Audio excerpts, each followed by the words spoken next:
Praise the lord. యేసు రక్తమే జయము. మన రక్షకుడు మన విమోచకుడైన యేసుక్రీస్తు పరిశుద్ధ నామములో అందరికీ వందనాలు.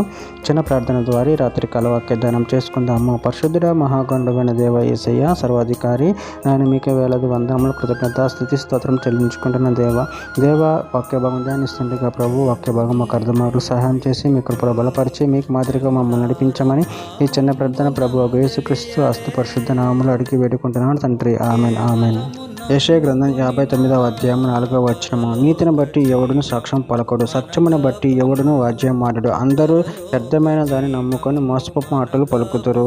చెడుగును గర్భం ధరించి పాపమును కందురు. ఆమె దేవుడి వాక్య భాగం దీవించిన గాక. ప్రభునందు ప్రియులారా, మనము ఇక్కడ వాక్య భాగంలో గమనించినట్లయితే నీతిని బట్టి ఎవడును సాక్ష్యము పలకడు, సత్యమును బట్టి ఎవడును వాద్యమాడడు. అందరూ వ్యర్థమైన దాన్ని నమ్ముకొని మోసపు మాటలు పలుకుదురు. చెడుగును గర్భం ధరించి పాపమును కొందరు. అదేవిధంగా వాక్య భాగంలో గమనించినట్లయితే ఇర్మీయా గ్రంథం 5వ అధ్యాయం 4-5 వచనాలలో నేను ఇట్లనుకుంటుని, మీరు ఎన్నికలేని వారు అయ్యుండి యెహోవా మార్గమును తమ దేవుని న్యాయ విధిని ఎరగక బుద్ధిహీనులై ఉన్నారు. గనులైన వారి యొద్దకు పోయేదును, వారితో మాట్లాడేదను. వారు యెహోవా మార్గమును తమ దేవుని న్యాయ విధిని ఎరిగిన వారే ఇందరు కదా అని నేను అనుకుంటున్నాను. అయితే ఒక్కడును తప్పకుండా వారు కాడిని విడిచిన వారు గాను కాట్లను తెంపు వారు గాను ఉన్నారు. కీర్తన గ్రంథం 62వ అధ్యాయం 10వ వచనం.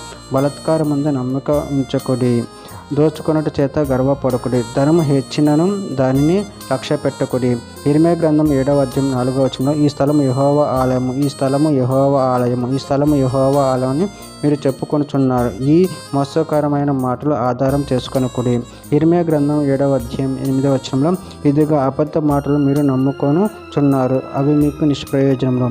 కీర్తన గ్రంథం 62వ అధ్యాయం 4వ వచనం.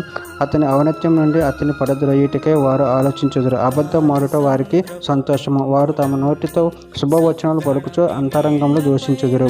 యాకోబు రాసిన పత్రిక 1వ అధ్యాయం 15వ వచనం. దురాశ గర్భం ధరించి పాపమును కనుక పాపం పరిపక్వమై మరణమును కనును.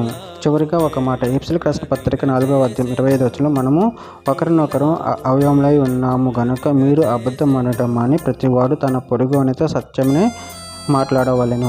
ఆమె దేవుడి వాక్య భాగం దీవించిన గాక. చిన్న ప్రార్థన చేసుకుందాము. పరిశుద్ధుడ మహాగణుడైన దేవ యేసయ్య, నేను మీరు ఇచ్చిన వాక్య దినాన్ని బట్టి ప్రభావ మీ కృతజ్ఞతలు చెల్లించుకుంటున్నాను తండ్రి. నేను మీ వాక్య భాగము కనుక్కొని ప్రభావ సత్యమును పలుకొచ్చు మీకు మాదిరిగా నడుచుకున్న శక్తిని బలాన్ని మాకు అనుగ్రహించి మీ కృపలో బలపరచమని చిన్న ప్రార్థన యేసుక్రీస్తు పరిశుద్ధ నామములో అడిగి వేడుకుంటున్నాను తండ్రి. Amen amen.